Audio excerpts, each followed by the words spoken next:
Hollywood, California, Monday, June 7th. The Lux Radio Theater presents Errol Flynn and Francis Farmer in British Agent.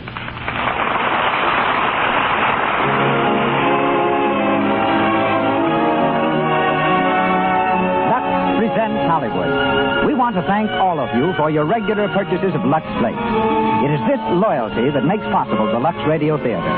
Tonight, our stars are Errol Flynn and Francis Farmer. Our guests, Jolly Tree, noted costume designer of Metro-Goldwyn-Mayer Studios, and Natalie Bucknell, head of Metro-Goldwyn-Mayer's research department and former secret agent. This program was produced each week by Hollywood's distinguished director, Cecil B. DeMille, with Louis Silvers conducting, direct from our theater on Hollywood Boulevard. May we take this opportunity to say once again, welcome everyone to the Lux Radio Theater.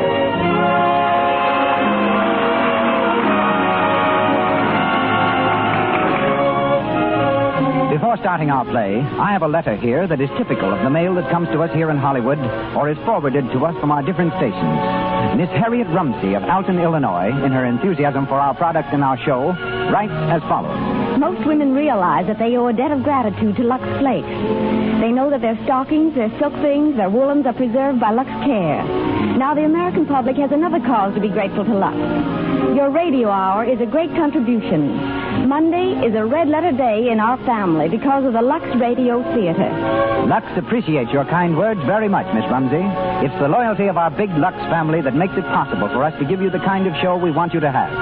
So every time you order Lux, and by the way, the big box is most convenient, just remember you are contributing to the success of the Lux Radio Theater and such plays as we give you tonight under the direction of Cecil B. DeMille.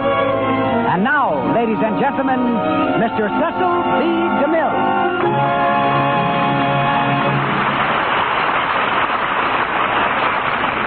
Greetings from Hollywood, ladies and gentlemen. Errol Flynn's early career was charted with a compass. He came to Hollywood through the tropic tempests of the South Seas, where he was captain of a trading schooner, while Francis Farmer, who hails from Seattle, arrived here by way of Russia. A descendant of Fletcher Christian, who led the mutiny on the Bounty, Errol has been an officer in charge of native constabulary, a pearl and coral fisher, a beachcomber, and a member of England's boxing team in the 1928 Olympics. For a time in Australia, he was also a bottle smeller.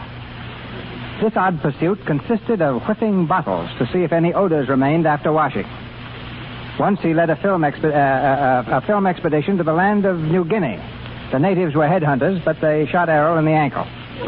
Returning to New Guinea to dig for gold, he made a small fortune, quickly spent it, bought a boat, and with 3 friends duplicated the voyage made by Captain Bligh of the Bounty up the inner passage of the Great Barrier Reef from Sydney to the South Seas. Back in Australia, Errol had his first taste of picture acting, made a second film in England, and was soon on Warner Brothers' payroll. He has written 1 book and many short stories. He's here tonight in the part of Stephen Locke. Francis Farmer developed her talent for acting while a student at the University of Washington, where she helped pay her way by ushering in a theater, tutoring, waiting on table, and working in a department store. To her great surprise, she won a contest sponsored by a Seattle newspaper, the prize being a trip to Russia. On the way back, she met a theatrical producer who introduced her to a film executive in New York. Francis made her screen test, won a contract, and returned home a Paramount player. Her next picture is exclusive, and we hear her tonight as Elenia. Our play is based on the Warner Brothers film suggested by Bruce Lockhart's best-selling autobiography of the same title. So up goes our coast-to-coast curtain, and the Lux Radio Theater presents British Agent, starring Errol Flynn and Francis Farmer.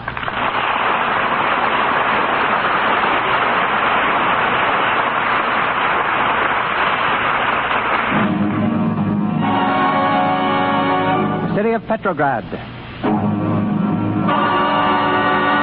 The dawn of the Russian Revolution, October 1917.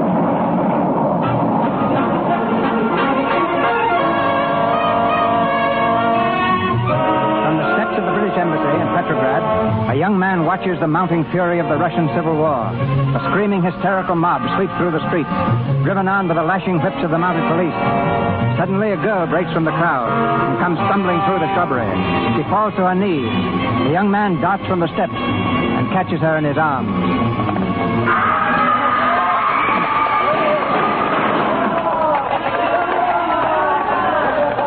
Steady there. Let me go.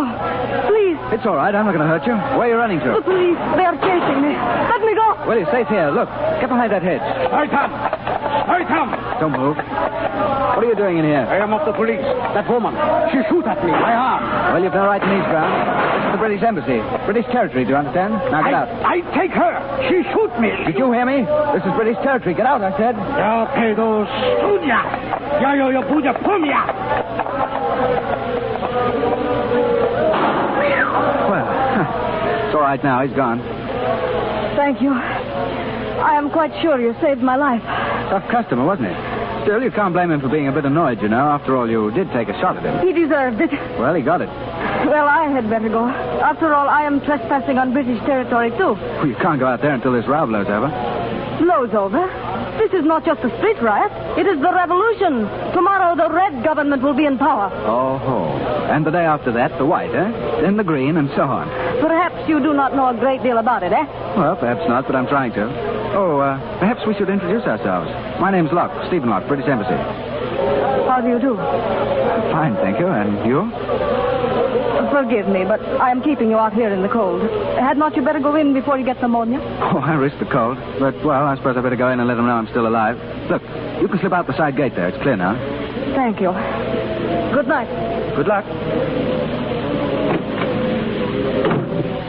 Mr. Locke, I'm glad you've come in, sir. I was beginning to worry about you. Oh, well, thanks, Evans. Sir Walter has been asking for you. He wants to see you at once, sir. Oh, right. In the library? Yes, sir. Evening, Sir Walter. Locke. Oh, yes. Come in. Evans said you wanted to see me, sir. Yes, sit down, Locke. Nasty business, this. The revolution? Yes, sir. From all indications, the Russian government will fall before the week is out. It places us in a rather uncomfortable position, Locke. I might even say a precarious position. Yes, quite so. If and when the government falls, we have orders from London to close the embassy. Close the embassy? Yes, move out. Bag and baggage back to England. I see. However, we plan to leave someone behind. Someone who understands the situation here and who will act as a sort of unofficial observer. Well, sir? I have recommended you. Oh. Well, thank you, sir. I thought I'd let you know a little beforehand. That'll give you plenty of time to make plans. Yes, just what will my duties be, sir? Well, frankly, I'm not quite sure. But you'll be informed in time, though. But whatever they are, my boy, you'll need your wits about you every minute of the day and night. Now, you'll be alone here, entirely on your own. It won't be an easy job. It may be a dangerous one. Do you still want it? Well, never, sir. Good boy. We'll have a long talk before I leave.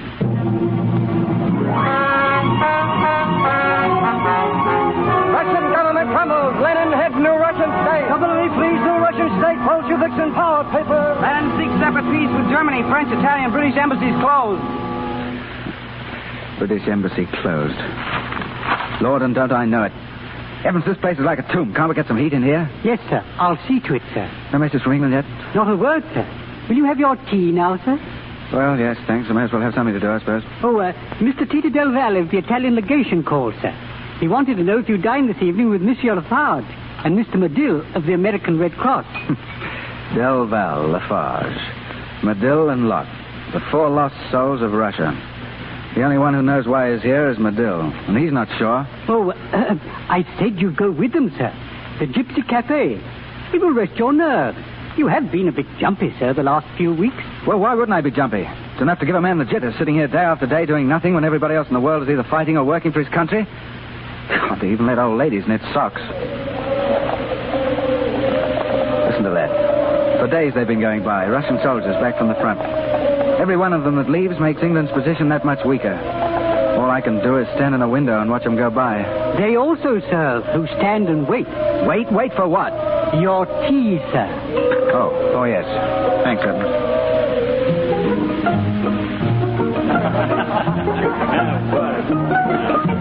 Come on, cheer up, Locke. You've got a face a yard long. It can't be as bad as that. Sorry, Madame. Look at me. In the same boat as you, Stefan. Boat, Tito, boat. In the same boat, yes.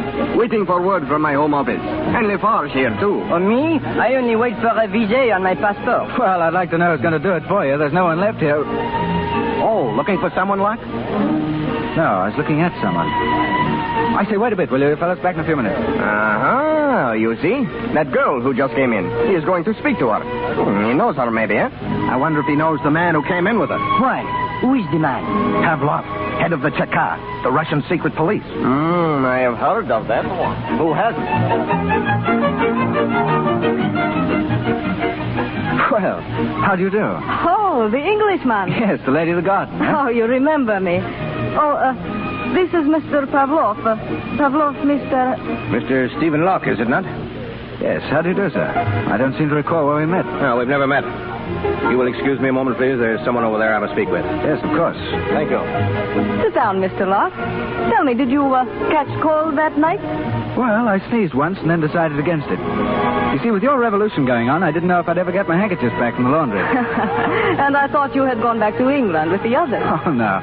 The embassy left in such a hurry they forgot me and one old umbrella. Do you come here often? Every night. I sit in the embassy all day and here every night. But haven't you anything to do? Not a blessed thing. My orders were to consider myself embalmed. You know, I've been sitting for the last month, watching you Russians negotiating for a separate peace. Not making a move, not even presenting an argument against it. And why should you? Suppose England were in a war where she had more men mobilized than any other nation on either side, as Russia has. More than the United States and England put together. And suppose Englishmen were fighting with shells filled with sawdust. And suppose England's mortality rate was higher than any of the other nations as Russia's is. You put England in Russia's place.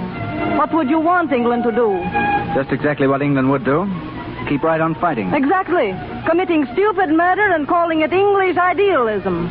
We have ideals in England, And so have we. But at least I am fighting for ours. I see. And I sit safely in the embassy, letting others fight for me, eh? Oh, I did not mean it that way. Oh, I know. You know, I'm getting as touchy on this subject as an old maiden lady about her pies. Forgive me, will you? I've been sitting down and vigorously doing nothing for so long, it's getting on my nerves. Look, let's get out of here and get some air, can we? I'm even sick of the smell of this place. Oh, I would like to, but Pavlov. Oh, yes, that's right. We will go anyway. Come on, we will have to hurry. I do not want to explain.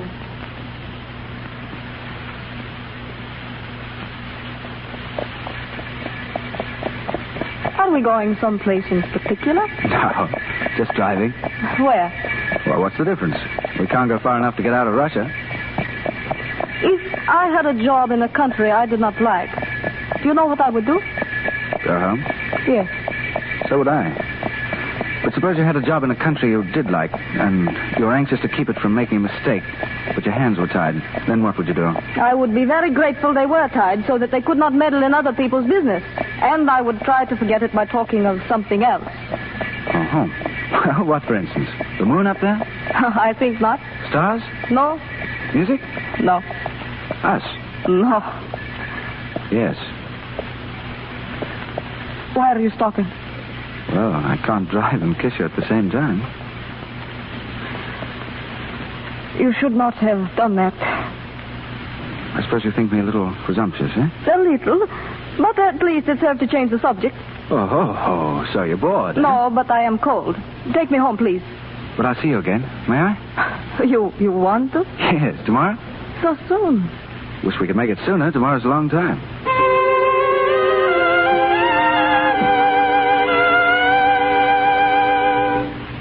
More coffee, Elena? Thank you.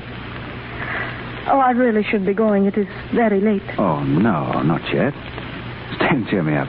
Oh, you're not very flattering. I have been here all evening, and now you want cheering up. Oh, that's just an excuse. I don't know what I'd have done without you these last few days. Thank you. Why do you look at me like that? You know, Elena, if I were a sculptor, I'd model a head of you and call it Joan of Arc. You have that kind of beauty. I think I'd model you standing... Oh, no, I wouldn't. Why, to think of you as Joan of Arc would be to think of losing you as a martyr and not keeping you as a woman. I think you are a little mad, Stefan. Think so? I do not understand you. Well, for the first time in my life, I don't understand myself. I think I'm in love with you, Elena. Oh, that is impossible. Is it? Oh, please do not let me go, Stefan. Afraid? Yes. Of me? No, for us. That kiss would be the beginning of something that we would both regret. Would you regret loving people? Yes. When you know you have to part. But must we part? Oh, you know we must. Our lives are devoted to following two ideals, Stefan, leading us in opposite directions. That means that sooner or later we must say goodbye. Elena, if I weren't English and you weren't Russian, that'd make a difference, wouldn't it? Yes. And can't we pretend then? Pretend? Yes, that there's no war, no revolution. That we're just two people, unattached and free. Free to love each other, if we wanted to. Stefan. You do want to. You do, don't you, Elena? So much. Darling.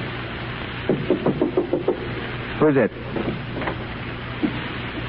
I beg pardon, sir. May I see you a moment, please? Right. It's important. Excuse me, Elena. Of course. Well, Evans? Dispatch from London, sir. From London? Get my decoding book. Have it, sir. Right here, sir. Well, let's see now. His Majesty's government has appointed you unofficial representative. Unofficial representative in Russia. Unofficial. Now, what the blazes does that mean? Anyway, you've been appointed, sir. We look to you to do all in your power to prevent signing of a separate peace with Germany. This does not convey recognition of Russia, but commissions you to act only as an individual. We cannot be responsible for your safety or your decision, but await your recommendations. At last, Evans. It's wonderful, sir. It's the greatest diplomatic mission of the whole war. We've got to keep the Russians fighting on the Eastern Front. How do you think I'll find the ambassadorial bed, Evans? It's a roomy thing, sir. A bit large, but comfortable. Evans, I appoint you Lord High Chancellor of the Bedchamber, Lord High Keeper of the Keys, Lord High, Lord High anything you like. In short, you're Pooh Bar, Evans. Thank you, sir. I'll see the War Commission tomorrow. Talk them out of signing that peace treaty. This is the chance of a lifetime. But there's one thing. They mustn't know I'm unofficial. Oh, no, sir. Now, let's see you. Lena, I'm sorry. It is all right. I was just going. Well, I'll see you home. Oh, please do not bother. You must be busy. Well, I am rather, darling. You understand. Of course. Good night. Good night. I'll call you tomorrow. Yes, please do, Stefan.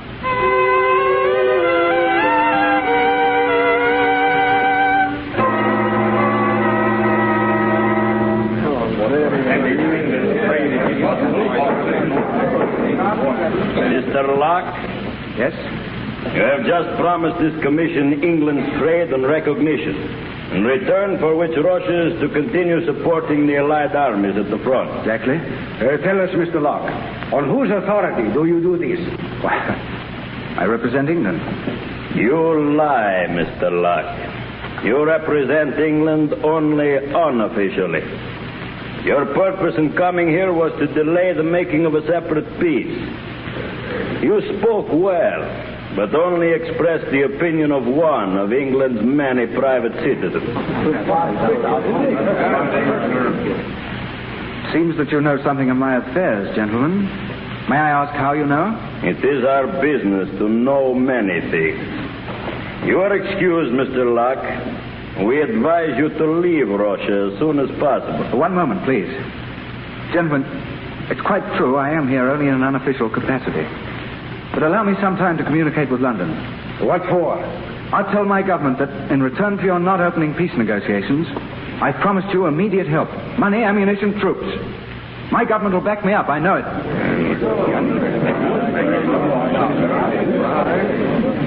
Well, gentlemen? We will allow you 3 weeks, Mr. Locke. We must be assured, however, that during that time, England will do nothing to hinder our government. I pledge England to that, sir. Send your communication. Thank you. Thank you, gentlemen. We shall keep our promise, Mr. Locke. Let us hope that you keep yours and those you have made for England. I think England's integrity is well known, sir. Good day, gentlemen. Remember, Mr. Locke, 3 weeks. Well, sir, how did it come out? Oh, badly, Evans. They knew I was acting unofficially. They knew it? But how, Yes. Oh. That's how they knew it. She told them.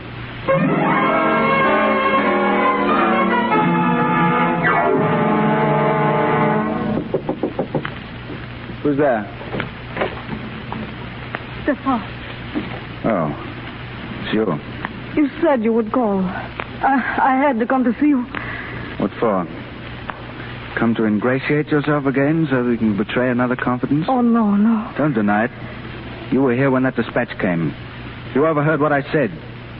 You told them. How else could they know? I had no intention of denying it, Stefan. It was my duty. Really? And I suppose last night when you said you loved me, that was all in the line of duty too, was it? Last night was beautiful. So beautiful that what you said just now will not even spoil the memory of it. Goodbye, Stefan. Oh, no, wait, Elena. I'm sorry. I didn't mean what I said. Come here, darling. Dearest. Poor foolish Elena. You believe so strongly in your ideals, don't you?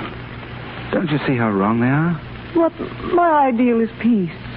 Peace and happiness for Russia. You call that wrong? It must be wrong to let down one's friends.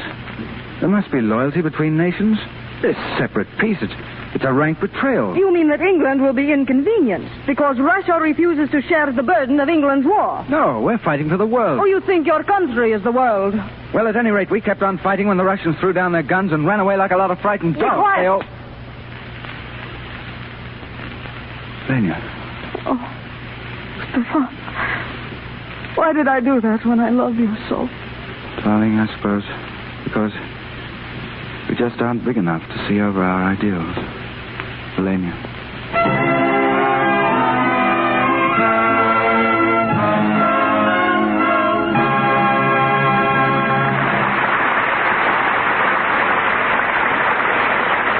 Let's listen in for a moment now on a little girl and her mother. Patricia is 7, and she's been playing with her dolls while her mother is dressing for the afternoon. Mommy, what are you going to do? I was going to lux the things I was wearing this morning. Can I come with you? Well, of course, honey. That slip looks clean as clean. Why do you wash it? Well, I found it pays to lux things after every wearing. They stay pretty and new much longer that way. You see, dear, if I put them into the hamper, the perspiration dries in and it's apt to rot the thread. That's true of stockings, too. That's why Mother likes to lux things right after she takes them off. Oh, Mommy, I want to lux Dolly's things after you're through. It looks like such fun. Grown-ups, too, think it fun to lux things. It takes less than a minute to whisk up a nice froth of suds, swish things around a few times, and toss them into clear water. Less than a minute, mind you, and yet it keeps silks like new actually months longer. If you haven't a box of Lux handy to the bathroom wash bowl, make a note to get some tomorrow. And here again is Mr. DeMille. British Agent continues, starring Errol Flynn and Francis Farmer.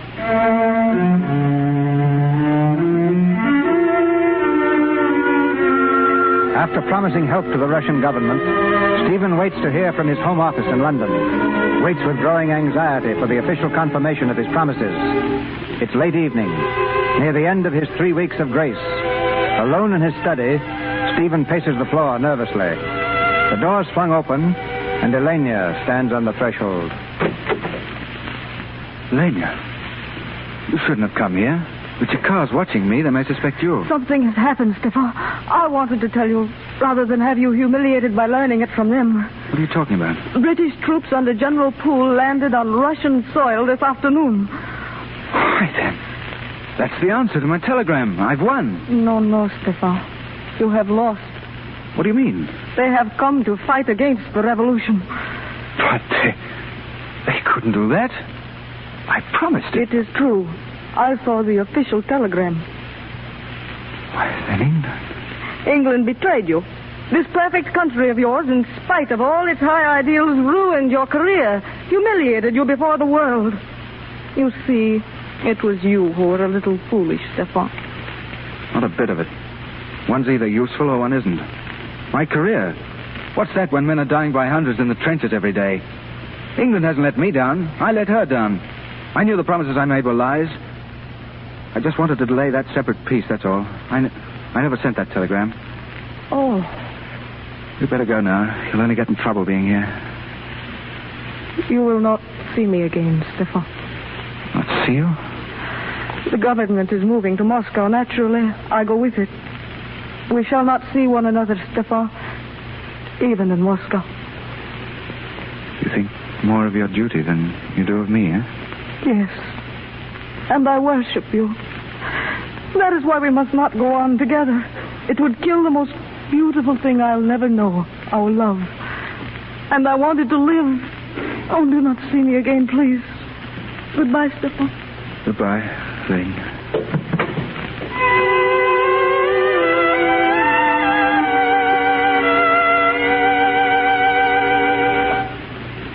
You can drop that grip right here, Evans. Yes, Mr. Locke. Open the windows, will you? It's stuffy.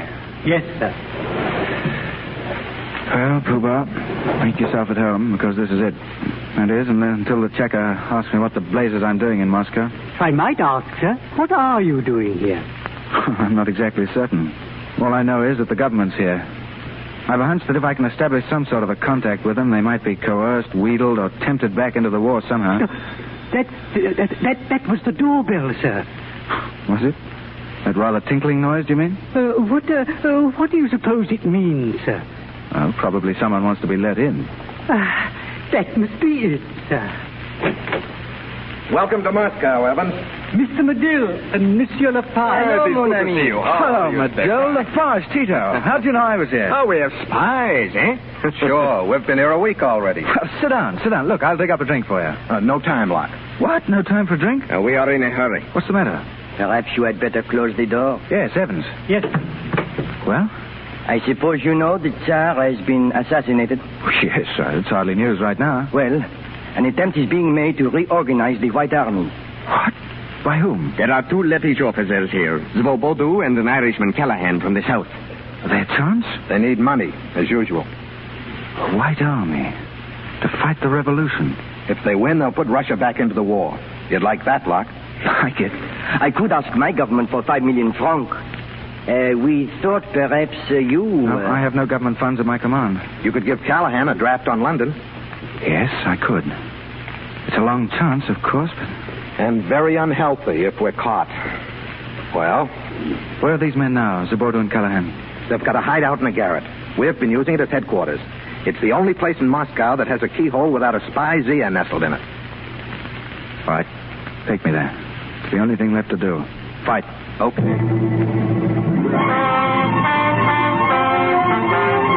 Counter-revolution starts in Russia. White Army reorganized. Mutiny breaks out in Russian ranks. Mutiny in Russia. Tsar seeks to suppress new mutiny. Russian secret police hot leaders. You sent for me, Pavlov? Yes, Elena. Sit down here. You're tired? A little. We cannot stop now. You know that. Why did you want to see me? It's about your friend, the Englishman. Oh. You have seen him since he came to Moscow? No. Why, Pavlov? We have reason to believe that he's supporting Svobodu and Callahan. And why are you so sure of that? At any rate, he's being credited with it. And you want a scapegoat? We must have sufficient evidence to arrest him. What do you want me to do? Obtain that evidence. If he's arrested now, he will only be deported. Later, he will be shot. You see, you'll be saving his life. Is that an order? It is. I have no choice, then. You're familiar enough with his habits to present yourself to a certain Lettish officer named Callahan. Give him this check. Tell him it's from Locke. Demand a receipt in full for all monies paid to Callahan by Locke so far. If the receipt is over the amount of the check, it will prove that Locke has contributed other money. Your knowledge of Locke and the gift of the check should be sufficient to convince Callahan that you're an accomplice of Locke's, and you will have the evidence. I hope you're wrong, Pavlov. But if you are not, you will have it. Tonight? No. Tomorrow morning.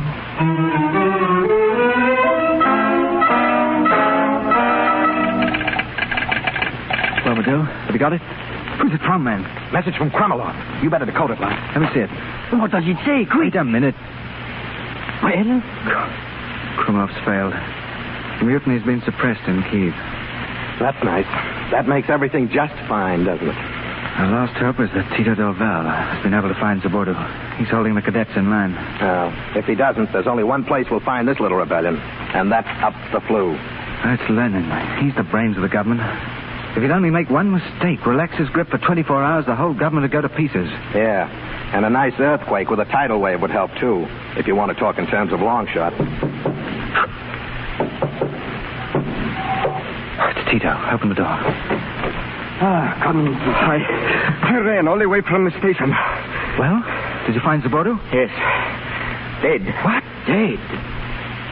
Our last chance.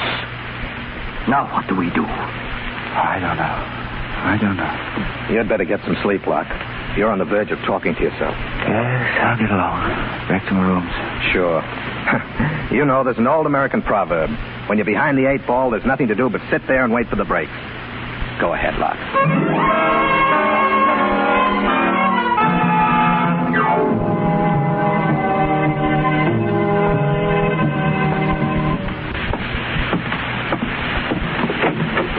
Stefan. Who's that? Elaine. Is it you? I have been waiting for you. Elaine, I wanted you to be here, too. I need you. Oh, do not say that. Don't. It's true. Everything else has gone to pieces. You're the only thing that's left of me. Oh, no, stop, Stefan. You don't know what you're saying. Yes, I do. I made a mess of everything, Elaine. England backed the wrong horse, all right, when she gave me this job. I need a lot of cheering up this time. I have not come to cheer you, Stefan. I cannot do that, ever. You're here, darling. That's all I ask. Oh, Stefan, if only you could understand that a woman can love a man, yet fight against him. What? You have always put your country before everything, have you not? Well, so have I. Go on. This morning I pretended to be your agent. Go on. The Chakar wanted evidence on which to arrest you. And you volunteered to get it? And they told me if you were arrested now that you'd only be deported, but that later you would be shot. I see. Well? There is a man named Callahan to whom you gave a promissory note on London. I persuaded him to let me have it. Oh. Yes? But don't you see, it was to save your life. You given this evidence to the Chakar? No, not yet. Really? Oh, that's a pity. Because now you've lost the chance. You've been pretty clever, Elena. But you're going to be cheated of the praise that was coming to you. You wanted it both ways, didn't you? In gratitude to the state and my admiration for patriotism that made you able to betray someone you pretended to love. Well, it's not going to work out like that. What are you going to do? I'm locking the door. That country may have no further use for me, but I'm not cashing in without a struggle. I'm sorry to upset your plans with the Chakar, but the inside of a prison doesn't appeal to me. So you're staying here for as long as it suits me to keep you. And if I said that I wanted to stay? What do you mean? If I wanted to stay here with you? How long? As long as it suits you to keep me. For life. Give up everything? If you would. I'm out of the game. That's easy. But with you, it's different. Elena, we could leave Russia together. Together? I would not have believed that together was the loveliest word in the world. Elena. I love you, darling. I love you, Stefan. I thought everything in my life was over and done with. Now I find that it's only just beginning. Have you ever been in England, Elena? I spent a summer in Sussex. Well, one day we'll have a house in Sussex. And in the morning, when the world's waking up, we'll go out through the wet grass and see the motherly old downs heaving themselves out of the mist. There'll be no more rumble of those guns from the western front, just the sound of a morning breeze stirring in the pines. I'll hold your hand then and say, forever, Elena. Stefan, what is that noise? Sounds like a crowd. Open the window. Why, prison crowd. Look at them. They're filling the whole square. Something has happened. Stefan, the door. Stay where you are. I'll answer it. Who is it? It's Tito and Medill. Tito, Medill, what's the matter? Close that door. What's the matter? What's happened? Plenty. Lenin's just been shot. He is dying. Lenin shot?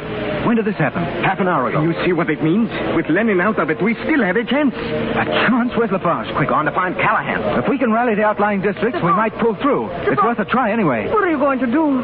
Oh, it's all right, Elena. You're going to fight. You're going to start all over again. My duty. But what of us? Our lives together. We were going to England. But I can't go now, darling. Not right away. I see. Then it meant nothing to you. I mean nothing to you. Please, Elena, I can't expect you to understand this, but it's a chance again. It's a chance to help England. A chance for more murder and bloodshed. That is what you mean. That's what you want. Oh, haven't there been enough of that already? Haven't enough men died because of you? Darling, Elena. You're to blame for all this. You. go with your petty plans and your filthy little schemes. Well, go on. Pass out your guns. You haven't murdered enough men yet. Shoot them down. Shoot them all down. But do not expect me to stand by watching. Elena, come back here. Come back.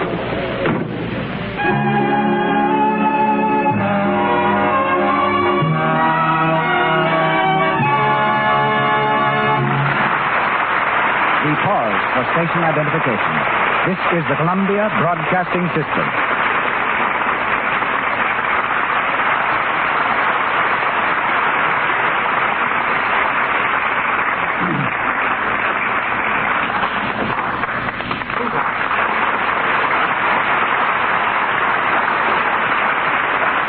Before Errol Flynn and Francis Farmer continue our play, we hear from a woman who served for several years as a British agent at the very scene of tonight's story.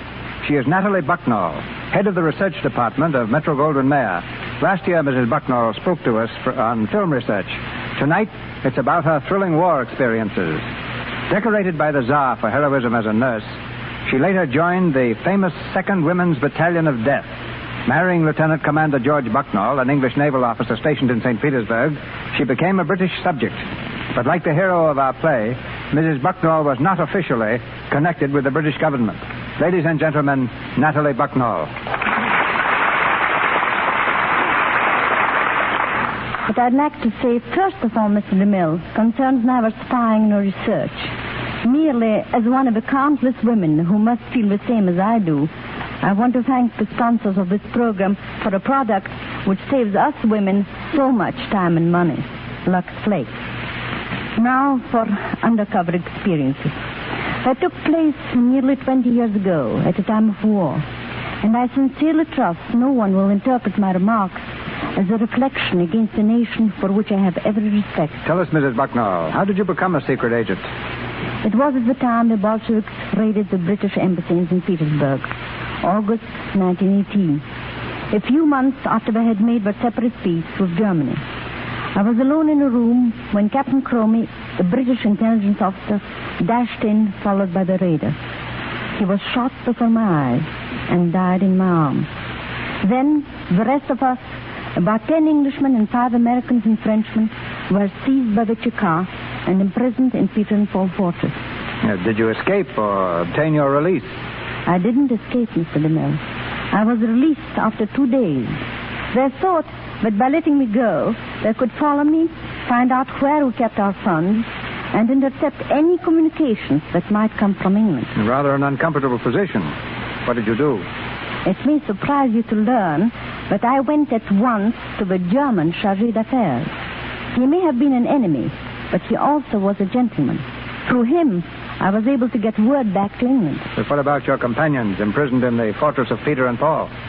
I managed to establish contacts with them by eluding my pursuers and disguising myself sometimes as a peasant, sometimes as a servant girl or a nurse. By bribing first the guards and then a woman cook, I was able to get inside the prison several times. The cook admitted me in exchange for a pair of fashionable high-leather boots.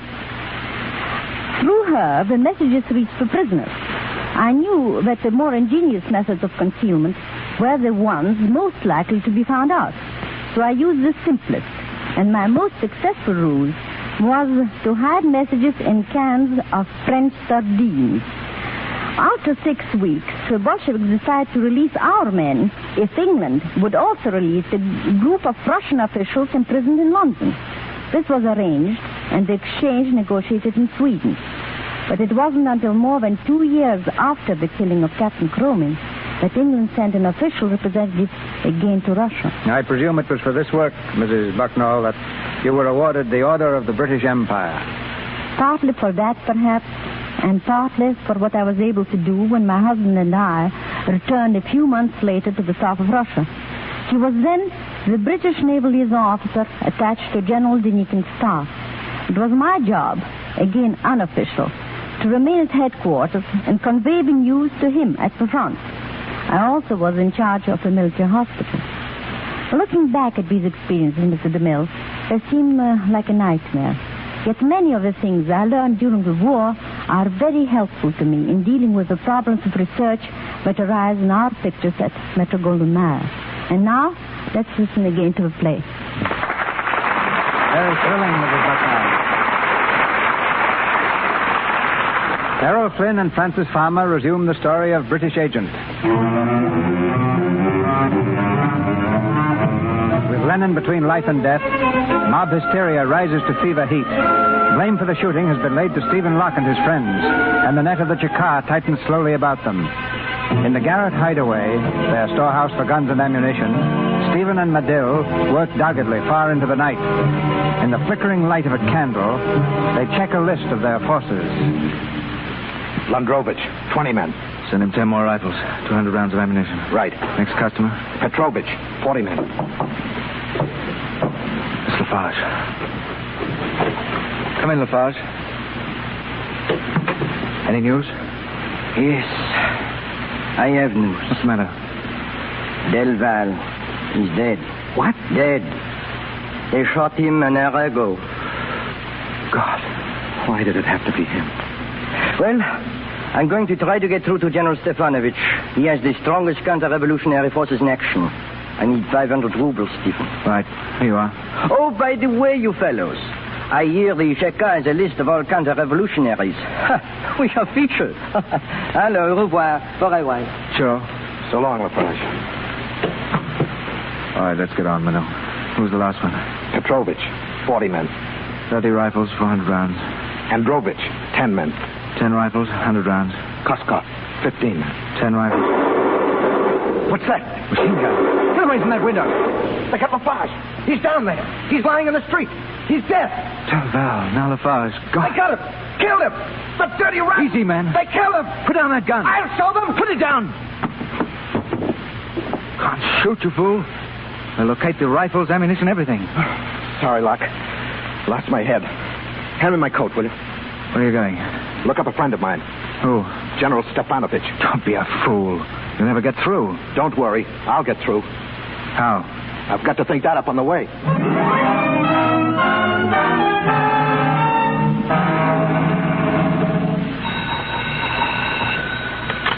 Lavrov speaking. What? Where'd you pick him up? Hold him, of course. They won't, eh? We'll see. Well, they've just arrested Medill. Oh, Medill. On his way to meet Stefanovich. You know him, Elena? Yes, I know him. Oh. He refuses to talk as yet. We shall have to make him talk. What can he tell you? He's the only one left who knows where Stephen Locke is hiding. That's why I gave orders not to shoot him. We must find Stephen Locke. But why, Pavlov? Why is it necessary to hunt down one lone man when there are so many? Because our government is teetering. If Lenin dies and if these riots continue, it will fall. These riots must be stopped. Locke is one of the sources. He must be found. We can no longer think in terms of the present or of ourselves, Elena. Love is of small concern now. I want you to go and see Medill in his cell. He knows you love Locke. Gain his confidence. Find out where Locke is hiding. No. You refuse? Oh, haven't I done enough? None of us have done enough. But I love him. I love him. You will go, do you hear? No, please. You will go.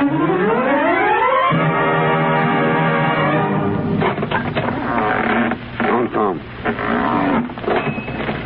Oh. Hello, Elena. I am sorry you're here, Medill. Merely a stopover. I'm leaving tomorrow. You are to be shot in the morning? It was mentioned in my conversation with the Chakar. Locke, where is he? I'll tell you tomorrow, at noon. Oh, if only I could reach him. You were rather fond of him, weren't you? I love him. You know, there used to be 4 of us. It wasn't bad then. We could play poker. But now with the rest of us almost gone, there's nothing for Locke to do but play solitaire. He's playing a lone hand now. He can't win. If he could only get out of the country. But how could he? I might... You might... What? I could get him out. You didn't come here as a spy, did you? No woman could be that rotten, could she? No. All right, then. I'll tell you where he is. Go to number 11, Lubyanka. It's a garret over 2 vacant doors. You knock 3 and 2. On the door at your left. Number 11, Lubyanka. Good. Go on. He told you more than that. It is a garret over 2 vacant stores. Knock 3 and 2 on the door to the left. Good work, Elenia. I'll send a squad. Oh, he isn't there now. He will not be until 9 o'clock. It's 8 now. Oh, but the place is filled with ammunition. He could kill 20 men before they reach the stairs. Then the only way is to blow it up. Blow it up? A time bomb should do the trick. We'll plant it early, give everyone a chance to stand clear. What? At what time? We'll play safe. We'll set a bomb for 10 o'clock tonight. He's sure to be there. Oh, he will be there. At least, he'll never know. No. He will never know.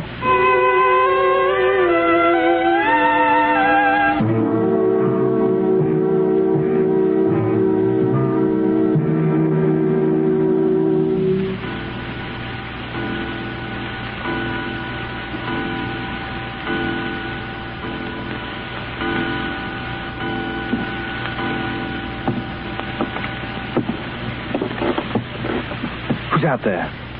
Who's at that door? Or I'll shoot. Who is it? Lane. Stefan, Why are you here? I wanted to be with you. I see. Did you come in the line of duty? No, Stefan. I have done my duty. It is finished.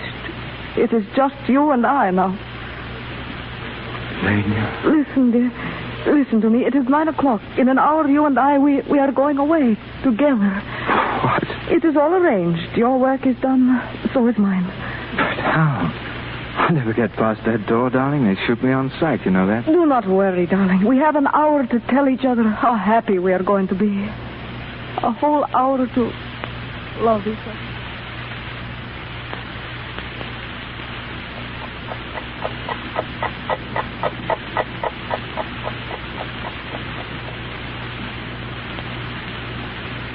Stefan, what time is it? 3 minutes to 10, darling. Why? Oh, it seems to have gone so quickly. Darling, is there anything wrong? Something you haven't told? Oh, no, darling. Stefan, kiss me. Hold me tight. Tell me you love me. Oh, tell me. Tell me, Stefan. Oh, darling, I love you. I love you, Elaine. Listen. It's bells. Why, I wonder? I do not know. The crowd, they're yelling something at... Do you hear? It's something about... It's about Lenin. Lenin lives. He's going to recover. Then it is peace. The terror is over, oh, Stefan. What's it mean? Oh, it means we are free. They will empty the prisons. Then Madil's safe. And we are, darling. We can go to England. Oh, God. What? Now, get out of here, Stefan. We have got to get out of here. Unlock the door. But why? Don't stop now, please. Please, Stefan. Open the door. Oh, quickly. Elena, are you mad? Get down the stairs, out in the street. Hurry, Stefan. What's all this about? We have got to get away from here out into the street. Give me a hand. Here we are. Look, out that way. Oh, stay near me, Stefan. Stay near me. Do not leave me. It's all right, darling. We're out now. Elena, will you please tell me what you're...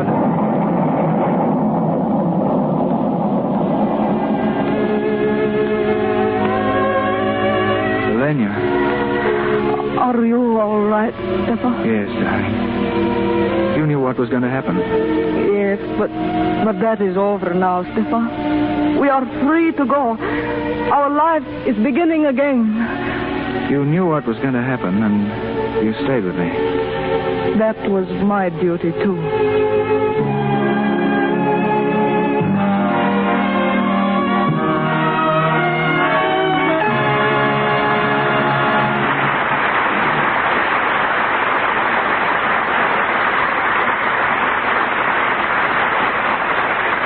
Errol Flynn and Francis Farmer rejoin us later.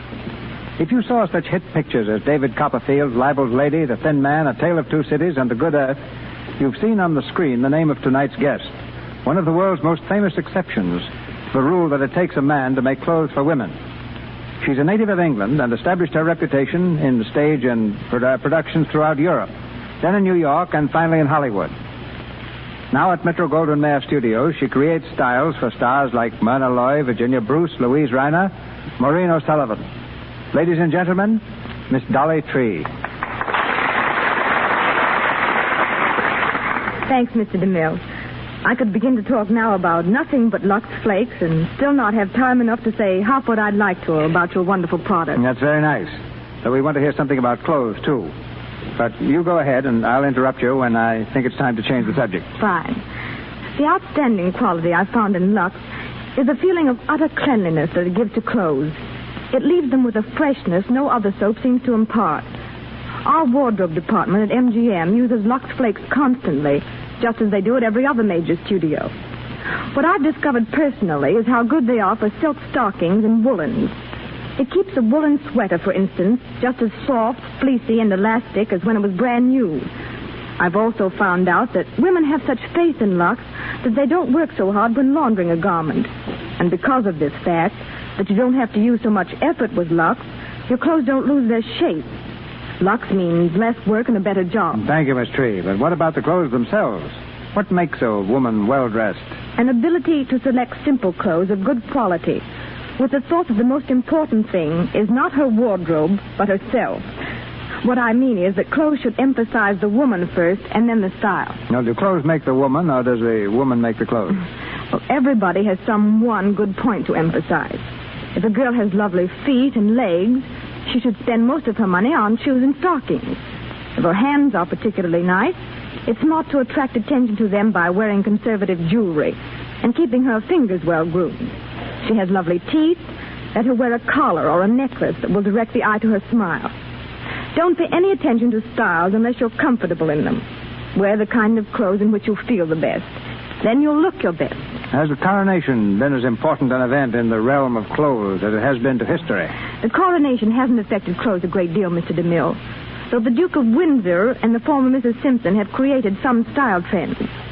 The Duke's stay in Austria has started a vogue for short Tyrolean sweaters made of thick, heavy wool, while one of the popular new colors, a sort of hyacinth shade, is known as Wallace Blue. Well, apart from colors and styles, Miss Tree, have there been any really new ideas in clothes recently? Well, we're popularizing a new type of fabric, Mr. DeMille, called hand-painted mousseline. This material is like a stiff chiffon, with the design painted on by hand. For those who can afford it, hand-painted mousseline assures absolute individuality in gowns without a chance of them being copied. But what about those who can't afford to gild the lily in that fashion? Well, if your income is limited, don't buy many clothes, but get good ones.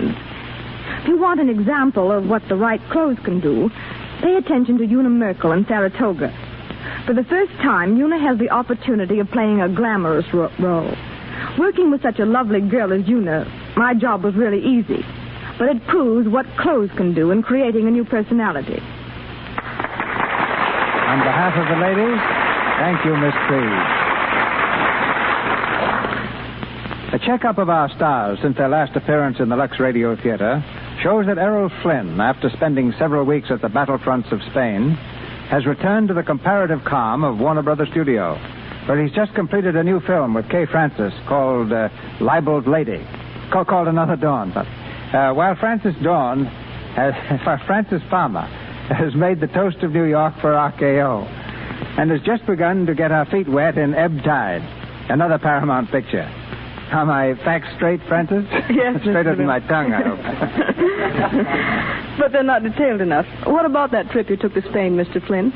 Well, I don't think I quite realized what it was going to be like.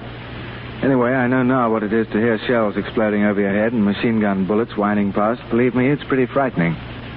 But of all the horrible things I saw down there, I was convinced of one thing, and that is that the only cause in the world today worth fighting for, and that every man and woman should fight for, is the cause of peace. Don't I recall reading in the newspapers that you were wounded over there?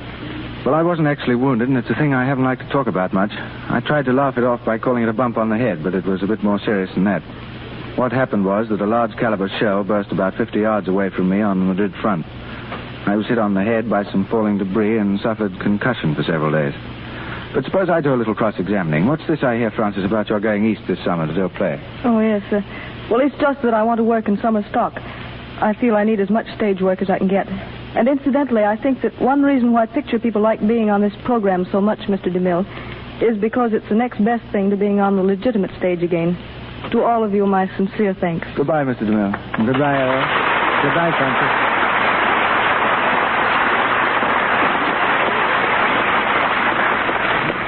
Thank you, Miss Farmer and Mr. Flynn. Ladies and gentlemen, this is your announcer, Melville Ruick.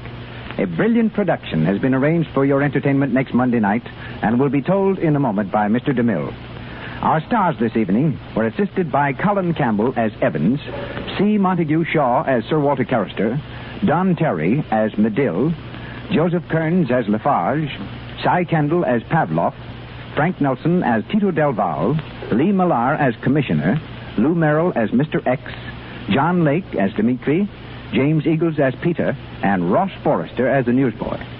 Mr. DeMille and Miss Farmer appeared through courtesy of Paramount Studios, Mr. Flynn, Warner Brothers, and Louis Silvers, 20th Century Fox, where he was in charge of music for the new film, This Is My Affair. If you haven't yet put your blankets away, plan to Lux them the first bright day that is also fresh and windy. Lux won't shrink woolens. Blankets stay warmer, cared for the Lux way. You see, the warmth of a blanket depends very largely upon the amount of nap. When a blanket shrinks and mats in washing, it loses its fluffy nap. Then it won't keep you warm. In Farmer's Bulletin number 1497, the government warns against rubbing, heat, and harmful alkali. You avoid all these washing blankets the Lux way. It keeps them soft and fluffy. It's so thrifty, too. News now from our producer. Twice produced on the Broadway stage, twice in motion pictures, our play for next Monday night is destined, I think, to rank as one of the most dramatic stories ever presented in the Lux Radio Theater, Madam X. Hollywood has few more convincing emotional actresses than the one who comes to our stage in the title role, Anne Harding. And starring with Miss Harding, James Stewart.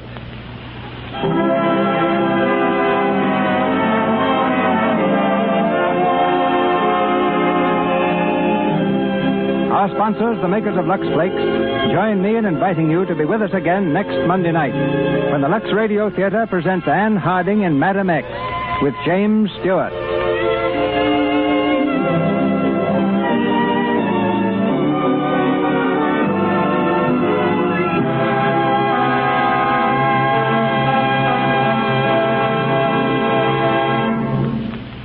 A few hours ago, Miss Jean Harlow was graduated by death to whatever the next stage may be.